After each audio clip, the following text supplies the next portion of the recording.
నమస్తే, welcome to prime nine. నేను మీ Sai. Big breaking చూస్తున్నాం. టీవీకే అధినేత విజయ్ ర్యాలీలో తొక్కిసలాట చోటు చేసుకుంది. ఈ ఘటనలో 30 మందికి పైగా మృతి చెందారు.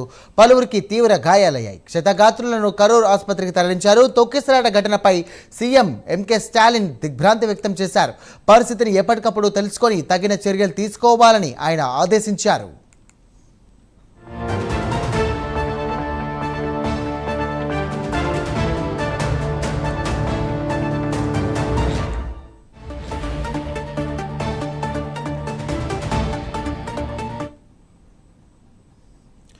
రైట్, బ్రేకింగ్ చూస్తున్నాం. టీవీకే అధినేత విజయ్ ర్యాలీలో తొక్కిసలాట చోటు చేసుకుంది. ఈ ఘటనలో దాదాపుగా 30 మందికి పైగా మృతి చెందారు. పలువురికి తీవ్ర గాయాలయ్యాయి. క్షతగాత్రులను కరూర్ ఆసుపత్రికి తరలించారు. తొక్కిసలాట ఘటనపై సీఎం ఎంకే స్టాలిన్ దిగ్భ్రాంతి వ్యక్తం చేశారు. ఇదే అంశానికి సంబంధించి మరిన్ని డీటెయిల్స్ అందించడానికి మా ఎడిటర్ రాజు సిద్ధంగా ఉన్నారు. రాజు, చెప్పండి, జాగ్రత్తలు ఏం కూడా తీసుకోలేదా? దాదాపుగా చూసుకున్నట్టయితే 31 మందికి పైగా మృతి చెందారు. ఇంకా మృతుల సంఖ్య పెరిగే అవకాశం ఉన్నట్టుగా తెలుస్తోంది. అసలు ఎక్కడ తప్పిదం జరిగింది? అసలు ఇలాంటి జాగ్రత్తలు తీసుకోలేదా ఈ సంబంధించినటువంటి నిర్వాహకులు?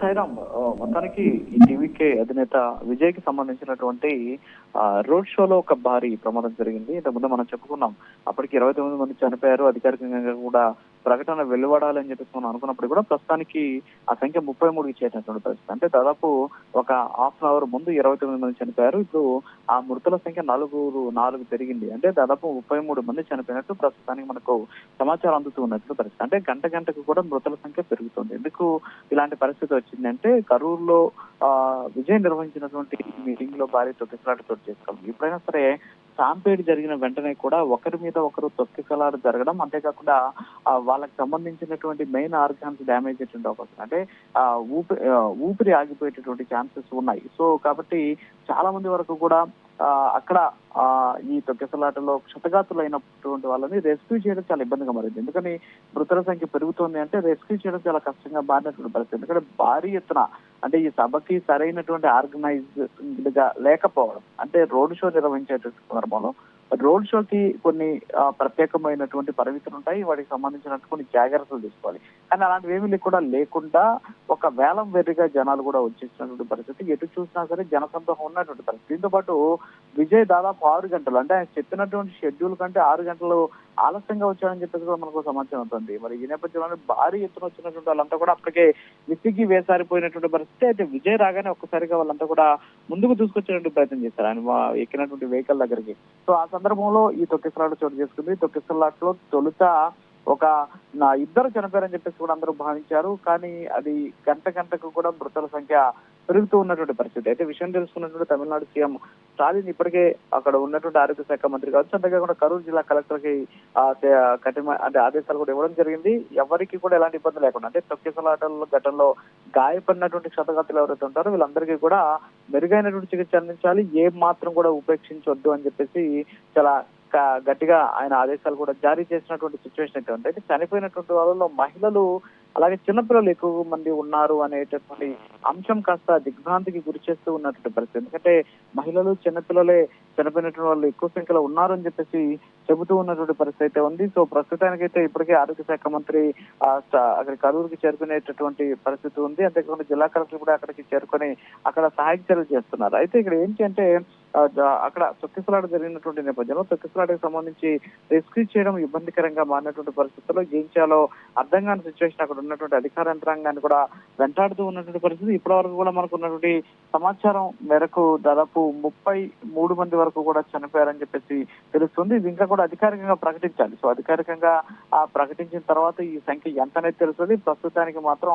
అసలు ఏం జరిగింది అనేటటువంటి దాని మీద ఎక్కువగా అందరూ కూడా చూస్తూ ఉన్నటువంటి పరిస్థితి. సో ప్రస్తుతానికైతే మృతుల సంఖ్య పెరుగుతూ ఉన్నటువంటి నేపథ్యంలో దీని మీద తీవ్ర స్థాయిలో, అంటే దేశవ్యాప్తంగా కూడా ఒక తీవ్రమైనటువంటి చర్చ అయితే కంటిన్యూ అవుతూ ఉన్నటువంటి సిచ్యువేషన్ అయితే కనిపిస్తూ ఉన్నటువంటి పరిస్థితి. అయితే ఇది ఎక్కడైతే ఈ సమావేశం నిర్వహించినటువంటి వేలుచామిపురం అనేటువంటి ప్రాంతం ఏదైతే ఉందో అది భారీ ఎత్తున జనాలు వచ్చేసినటువంటి సిచ్యువేషన్ ఉంది. సో దీంతో అక్కడ ఎంతమంది అక్కడ క్షతగాత్రులు అయ్యారు, అంతేకాకుండా ఎంతమందికి చనిపోయారు అనేటటువంటి దాని మీద సరైనటువంటి క్లారిటీ లేకపోయినప్పుడు కూడా భారీ ఎత్తున జరిగినటువంటి జనసంద్రహాన్ని కంట్రోల్ చేయడం కూడా చాలా కష్టంగా మారినటువంటి పరిస్థితి. సో ఇలాంటి సందర్భంలో అక్కడ ఉండాల్సినటువంటి పరిస్థితులు కూడా చూడాల్సిన సిచ్యువేషన్. మరోపక్క ఇప్పుడు అందుతున్న సమాచారం ఏంటంటే ఈ కరూరు ప్రభుత్వ హాస్పిటల్ కు సంబంధించినటువంటి డాక్టర్స్ కూడా చాలా తక్కువగా ఉన్నారు. అక్కడ డ్యూటీలో ఉన్నటువంటి వాళ్ళు చాలా తక్కువగా ఉండడంతో చికిత్స ఏర్పాటు కూడా కష్టసాధ్యంగా మారుతూ ఉన్నాయని చెప్పేసి కూడా చెప్తున్న పరిస్థితి. వాళ్ళందరూ కూడా అవసరమైతే ప్రైవేట్ హాస్పిటల్ సంబంధించి గాయపడిన చికిత్స అందించాలని చెప్పేసి ఇప్పటికే స్టాలిన్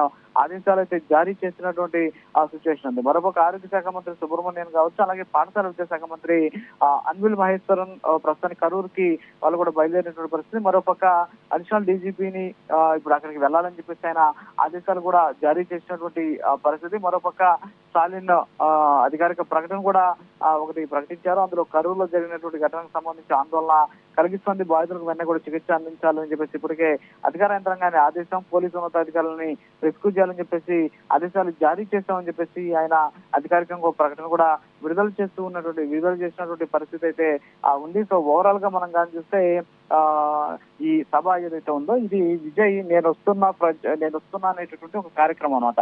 అంటే తమిళకు సంబంధించి నేను వస్తున్నా అనేటువంటి అర్థం వచ్చే విధంగా ఈ ప్రచార యాత్రను దాన్ని ఆయన స్టార్ట్ చేసినటువంటి పరిస్థితి. అందులో భాగంగానే ఇవాళ ఉదయం నమక్కల్లో ప్రచారం జరిగింది. అంటే నమక్కల్లో కూడా ఉదయం మీటింగ్ జరిగింది ఇప్పుడు తమిళనాడులో ఉన్న నమక్కల్ అనేటువంటి ప్రాంతంలో. సో అక్కడి నుంచి ఆయన కరూరు సభకి నిర్వహించినటువంటి పరిస్థితి. సో కరూరు సభకు వచ్చేటటువంటి సందర్భంలోనే దాదాపు 6 గంటల ఆలస్యం అని చెప్పేసి కూడా చెబుతూ ఉన్నటువంటి సిచ్యువేషన్. దీంతో అభిమానులు కార్యకర్తలు కూడా భారీగా తరలి రావడం, అంతేకాకుండా ఈ సంఘటన జరిగిన వెంటనే వాళ్ళకి అవసరమైనటువంటి సరిపడా వైద్య సదుపాయాలు కావచ్చు, ప్రథమ చికిత్స కేంద్రాలు ఎస్పెషల్లీ ఫస్ట్ ఎయిడ్ సంబంధించిన సెంటర్స్ కూడా లేకపోవడం అనేది ఇక్కడ కాస్త ఇబ్బందికరమైనటువంటి పరిస్థితి కనిపిస్తుంది. మరోపక్క ఇప్పటికే ప్రభుత్వం ఏం చేస్తుందంటే పక్క ప్రాంతాల నుంచి కూడా పెద్ద ఎత్తున అదనపు వైద్య బృందాలు కూడా తరలించడంతో పాటు పరిస్థితిని నియంత్రించడానికి అవసరమైనటువంటి పోలీసులు కావచ్చు, అలాగే అంబులెన్స్ సంబంధించినటువంటి సేవలను బయట నుంచి పెద్ద ఎత్తున వినియోగించుకోవాలని చెప్పేసి కూడా ఆదేశాలు జారీ చేసిన పరిస్థితి. ఓవరాల్ గా చూస్తే ఒక పొలిటికల్ మీటింగ్ జరిగినటువంటి ఒక పెద్ద డిజాస్టర్ గా మనకు తెలుస్తూ ఉన్నటువంటి సిచ్యువేషన్ ఉంది. అయితే మృతుల సంఖ్య అయితే నిజంగా క్షణానికి